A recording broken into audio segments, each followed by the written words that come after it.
Muy bien, vamos a ver pues algunas de las investigaciones más importantes. La base es el campeón de heces, que tiene que estar recogido de manera que no sea demasiado seco, tiene que ser húmedo. Por eso os aconsejo algo de metal o de plástico por debajo de la rejilla puesta en el fondo de la jaula para que puedan recoger las heces sin deshidratarlas demasiados.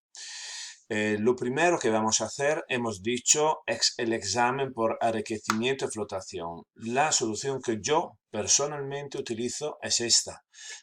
Se llama solución 1300 según su peso específico. Esa es la fórmula para producirla. 540 gramos de sodio nitrato, 360 gramos de azúcar, el azúcar común que utilizamos en nuestra cocina, y un litro de agua bien caliente. De esa solución, una vez que se haya obtenido, se puede guardar tranquilamente a lo largo de muchos meses y es la mejor porque permite la flotación de la mayoría de los parásitos de nuestros animales. Además, se puede hacer, como ya hemos dicho, una observación directa de heces frescas. Es decir, una gota de agua tibia o mejor suero fisiológico bajo el microscopio con algo de heces. Para acostumbrarnos a ver las cosas se puede teñir. Se puede hacer con Lugol o bien con mertiolato para ver mucho mejor las colitas moviéndose de los protozoos.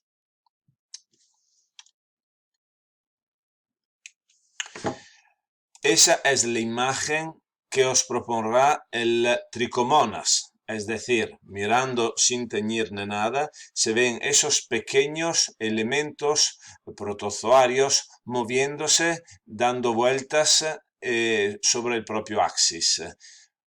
Y según el movimiento que tienen, podemos también acercarnos a un diagnóstico más preciso. Es decir, Trichomonas da vuelta alrededor del propio axis. Si fuera, por ejemplo, Hexamitas meleagris, se movería de un lado a otro de nuestro vidrio.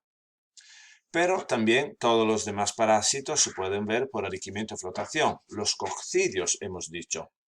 Esto, por ejemplo, es un coccidio de isóspora.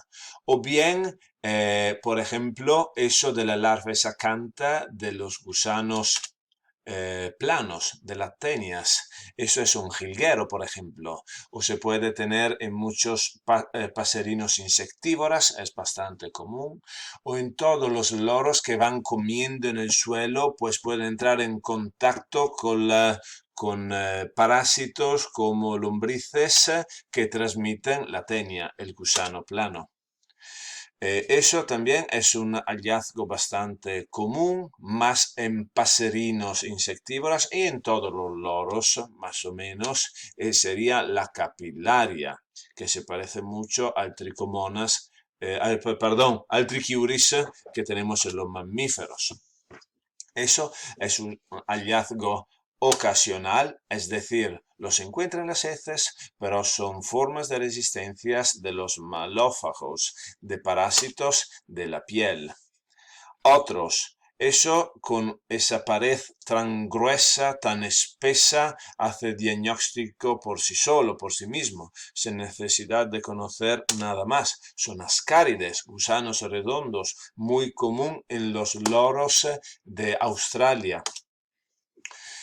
Pero también podemos hacer otros exámenes, hemos visto con la retirada del campeón del buche o de la cloaca, cuando tenemos esos tampones, como también se puede hacer directamente de heces frescas, se pueden hacer algunas coloraciones. Vamos a producirnos 3, 4 vidrios. Empezamos con los primeros dos haciendo una coloración rápida como Diffquick y una coloración de Gram. Es decir, la primera ya nos dice si hay células, bacterias, levaduras, hongos, esporas, formas de resistencia de parásitos. Mientras que la segunda nos dice una cosa muy importante. Si si tenemos bacterias gram positivas o gram negativas. Y eso es importante porque esperando que tenemos la respuesta de la bacteriología con antibiogramas, ya podemos empezar con un antibiótico, por ejemplo, que sea eficaz sobre gram positiva, como amoxicilina, ácido clavulánico o cefalexina, o bien contra la gram negativa, macrólidos, fluoroquinolonas y todo eso, ¿vale?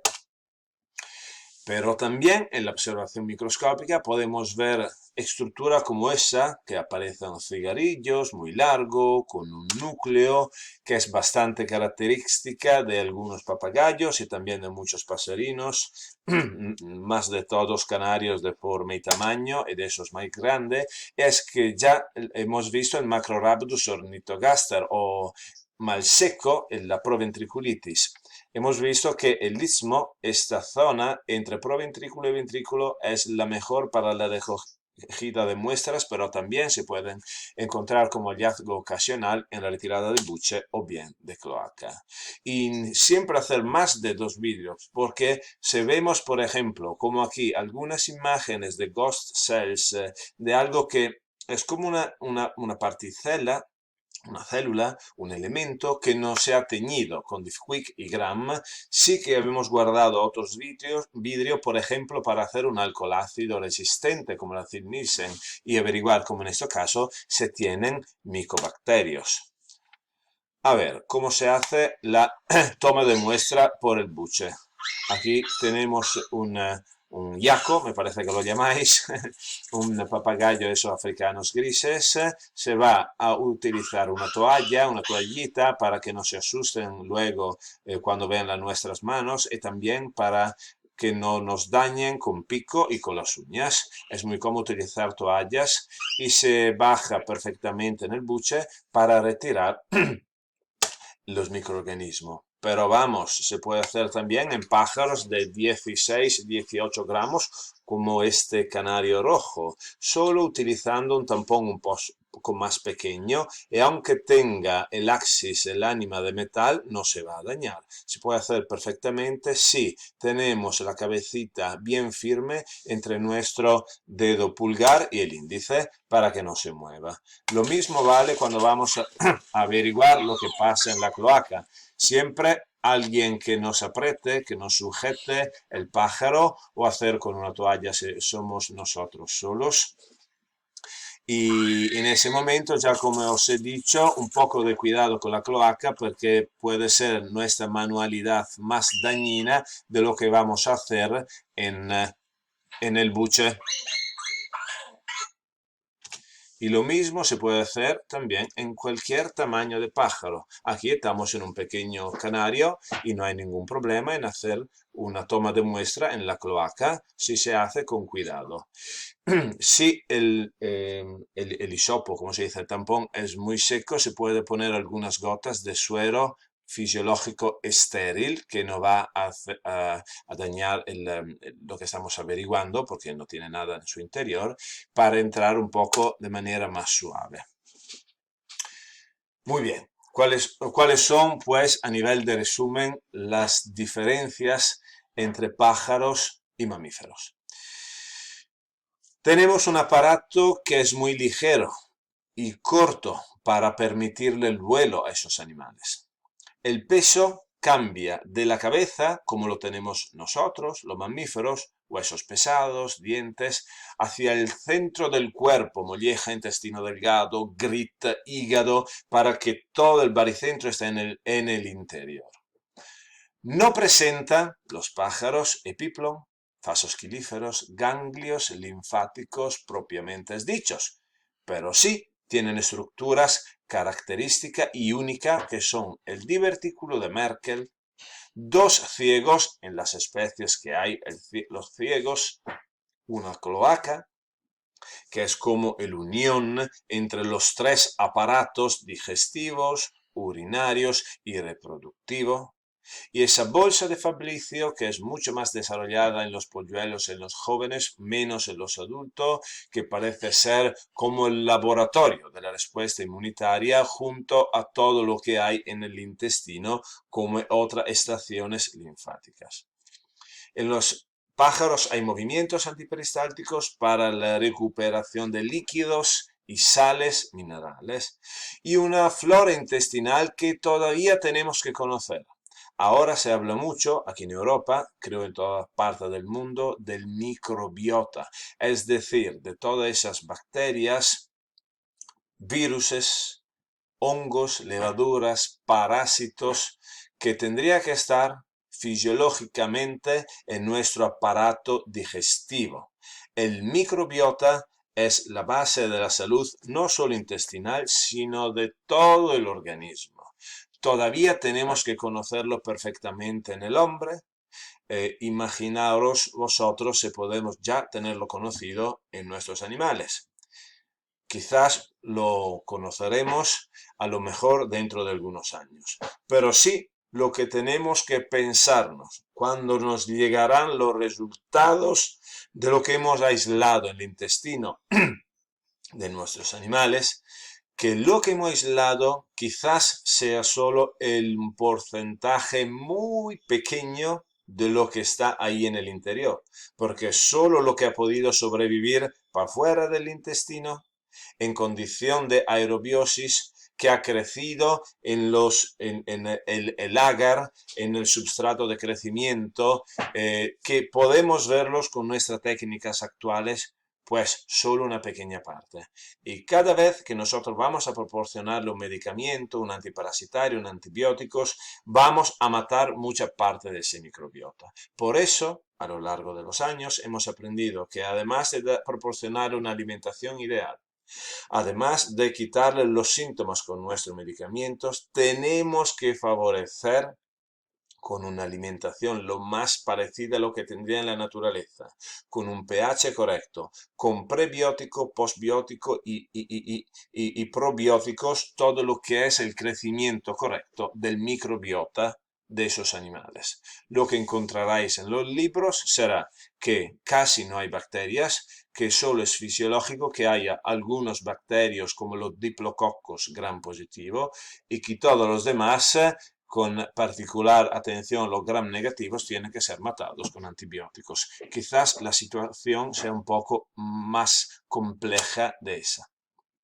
¿Y cuándo darle de comer a un loro? La mayoría de las especies tiene 2 horas, por la mañana y por la noche, cuando se llenan el buche. En las otras horas del día comen casi nada.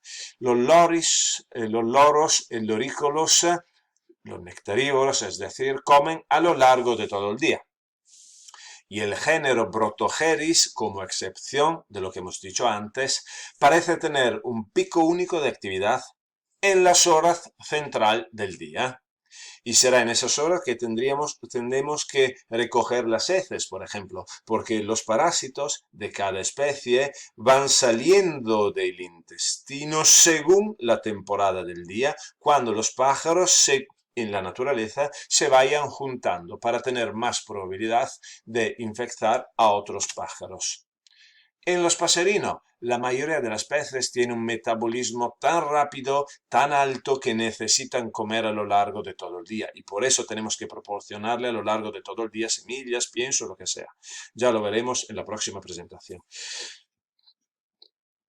Por la tarde, pero seguro, como ya saben que tendrán un ayuno muy largo en las horas en las cuales no haya el sol y la luz, se van a rellenar el buche y lo mismo harán en los polluelos, pues es normal que los polluelos en el nido tienen un buche por la noche que sea enorme, para que tiene que guardar la comida que le necesiten a lo largo de toda la noche. Vale, lo que puedo aconsejar en este sentido sobre anatomía y fisiología es fijarnos sobre lo que es normal y averiguar vuestras competencias con muchos exámenes autópticos de necropsia, porque si cada pájaro os vaya muriendo, por lástima, va a pasar. en vuestra consulta no tiene que ser echado en la basura, sino examinado en todos sus órganos, a lo largo de una temporada bastante breve, bastante corta, vais a conocer perfectamente la anatomía normal y eso vi hará falta a nivel de clínica y de patología de esos órganos.